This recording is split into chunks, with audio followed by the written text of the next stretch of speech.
Good day, grade 12 learners. I am your teacher, Gerald K. Binavalta. How's your day? I hope you are now ready to unleash your creative writing juices with our new lesson for today. Please bring out your notebooks, pen, learning activity sheets, and assessments, and buckle up for today's episode. Just a few reminders before our session. First, always observe health protocols such as frequent hand washing. Second, focus.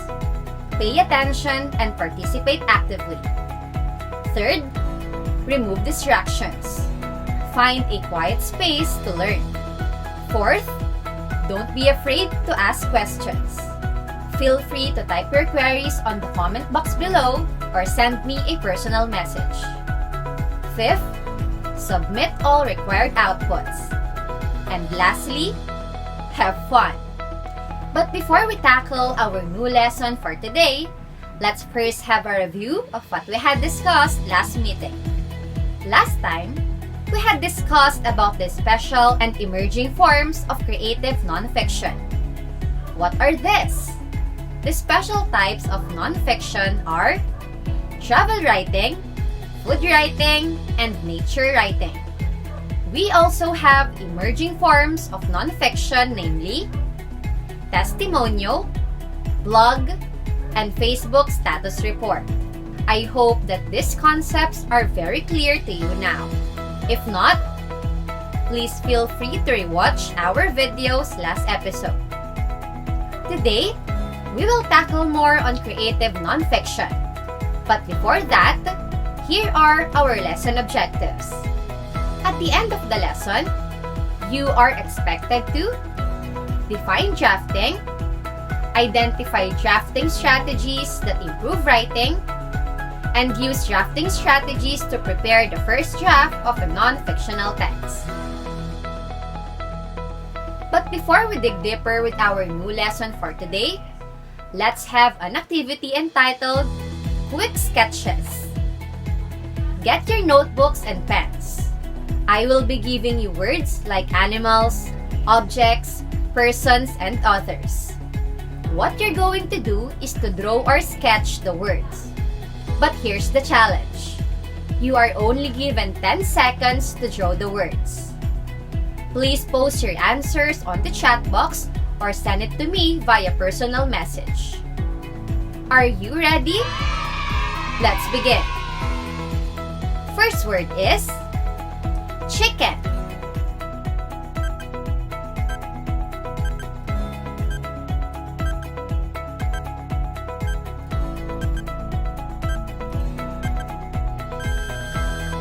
Time's up. Raise your drawings. What a nice sketch. How about the next one? Please draw your dream house.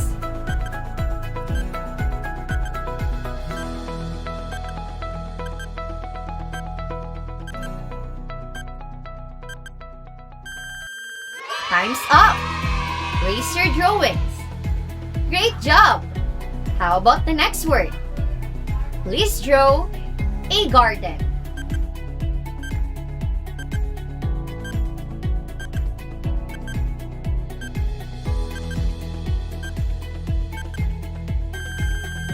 Time's up. Excellent. How about the next one? Please draw an elephant.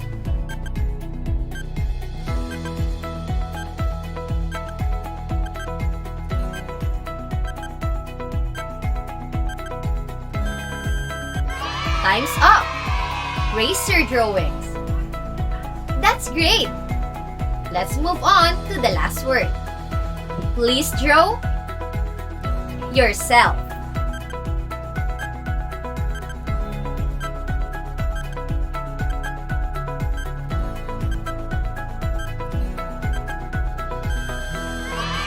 Time's up. Raise your drawings. Wow, you look great. You did an excellent job. Seems like you have talents in drawing. I know you'll do better if you were given more time. Those drawings were just quick sketches or initial outputs. I know that you are not yet very satisfied with those outputs, and if given a chance, you would like to improve it. Same as true with writing.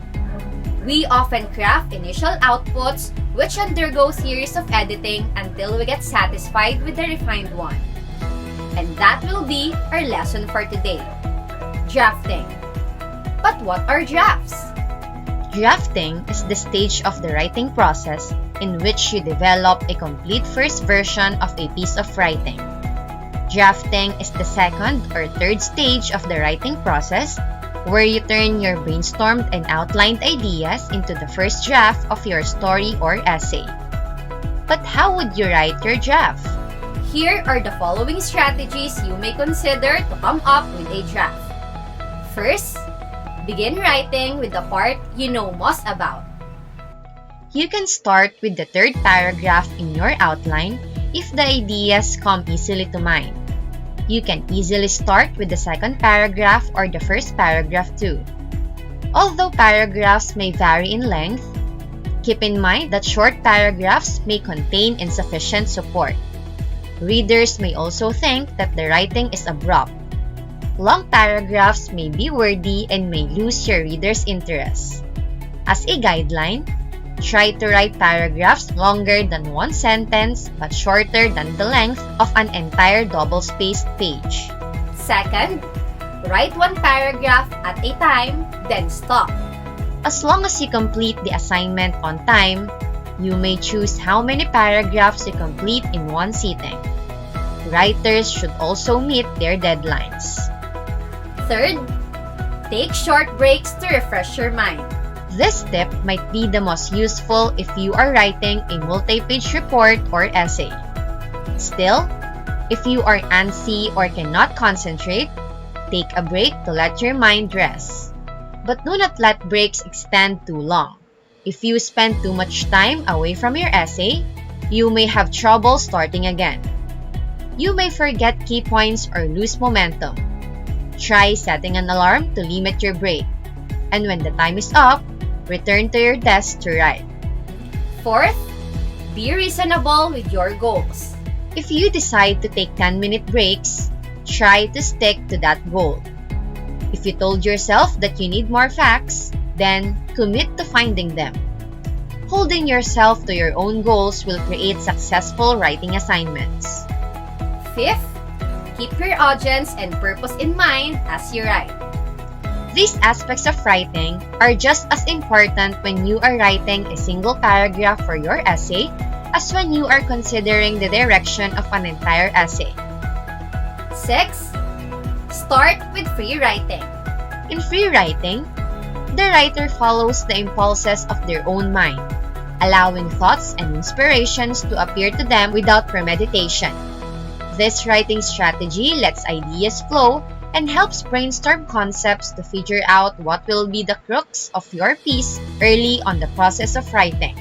This pre-writing process helps you center your focus when you're drafting your body paragraphs so you don't get lost in digression, meander around information, or succumb to writer's block. Seventh, structure your information.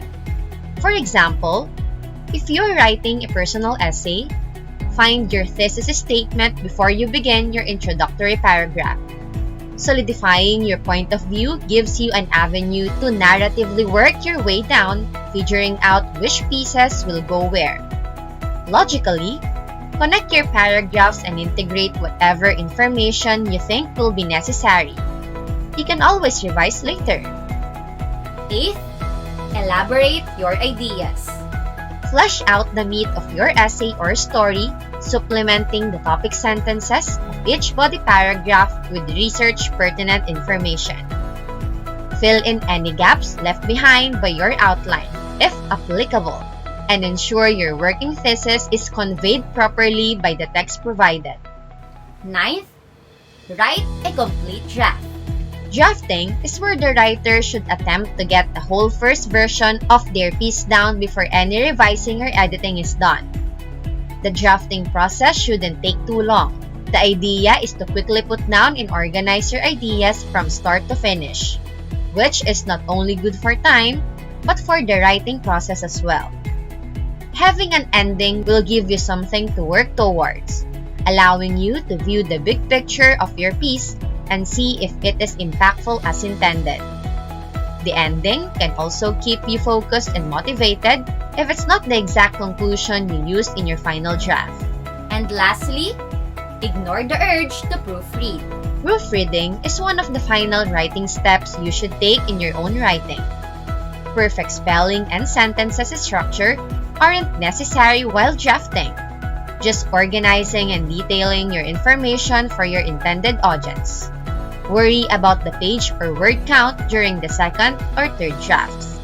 What are the parts of a draft? A first draft should include the following elements: an introduction that piques the audience interest, tells what the essay is about, and motivates readers to keep reading. A thesis statement that presents the main point or controlling idea of the entire piece of writing. A topic sentence in each paragraph that states the main idea of the paragraph and implies how the main idea connects to the thesis statement. Topic sentences make the structure of a text and the writer's basic arguments easy to locate and comprehend. In college writing, using a topic sentence in each paragraph of the essay is the standard rule. However, the topic sentence does not always have to be the first sentence in your paragraph, even if it is the first item in your formal outline. Supporting sentences in each paragraph may develop or explain the topic sentence. This can be specific facts, examples, anecdotes, or other details that elaborate on the topic sentence. A conclusion that reinforces the thesis statement and leaves the audience with a feeling of completion. Next, let's discuss the paragraphs. The paragraph is the main structural component of an essay as well as other forms of writing. Each paragraph of an essay adds another related main idea to support the writer's thesis or controlling idea. Each related main idea is supported and developed with facts, examples, and other details that explain it. By exploring and refining one main idea at a time, writers build a strong case for their thesis. How long should a paragraph be? One answer to this important question may be long enough. Long enough for you to address your point and explain your main idea. To grab attention or to present succinct supporting ideas, a paragraph can be fairly short or consist of 2 to 3 sentences. A paragraph in a complex essay about some abstract point in philosophy or archaeology can be 3/4 of a page or more in length. As long as the writer maintains close focus on the topic and does not rumble, a long paragraph is acceptable in college-level writing. In general, try to keep the paragraphs longer than one sentence but shorter than one full page or double-spaced text. To review, here are our key takeaways. Make the writing process work for you. Use any or all of the strategies that help you move forward in the writing process. Always be aware of your purpose for writing and the needs of your audience. Cater those needs in every sensible way.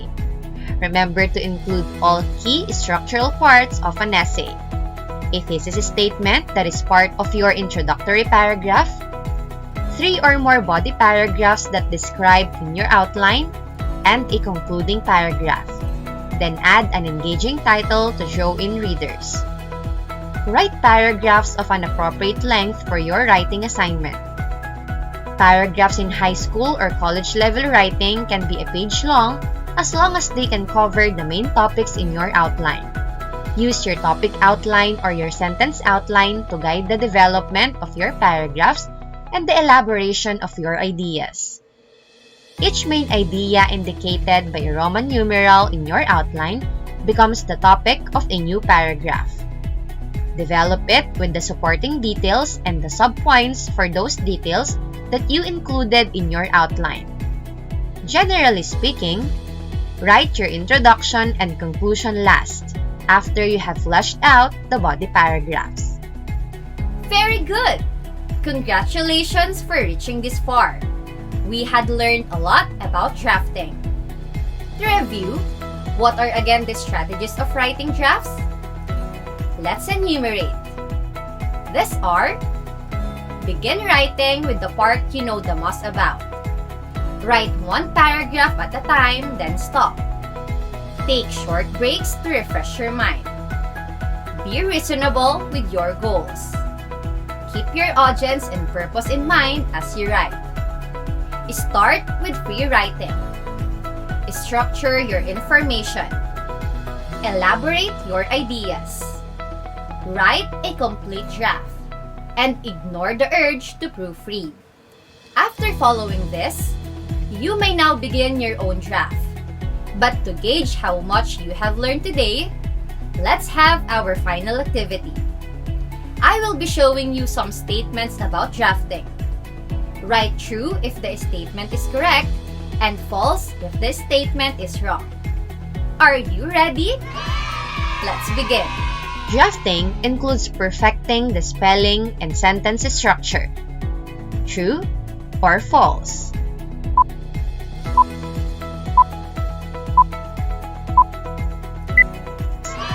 That's right. The answer is false.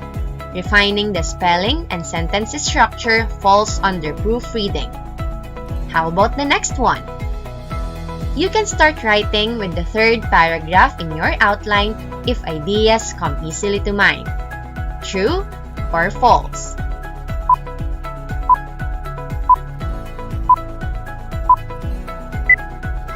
Very good! The answer is true. How about the next one? Paragraphs in high school or college level writing can be a page long as they can cover the main topics in your outline. True or false?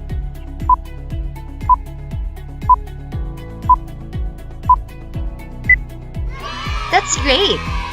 The answer is true. How about the next one? Generally speaking, write your introduction and conclusion first before fleshing out the body paragraphs.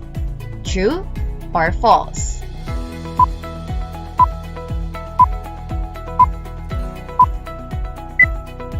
Very good! The answer is false. Introduction and conclusion are generally written last. How about the last one? Purpose and audience are secondary considerations in writing drafts. True or false?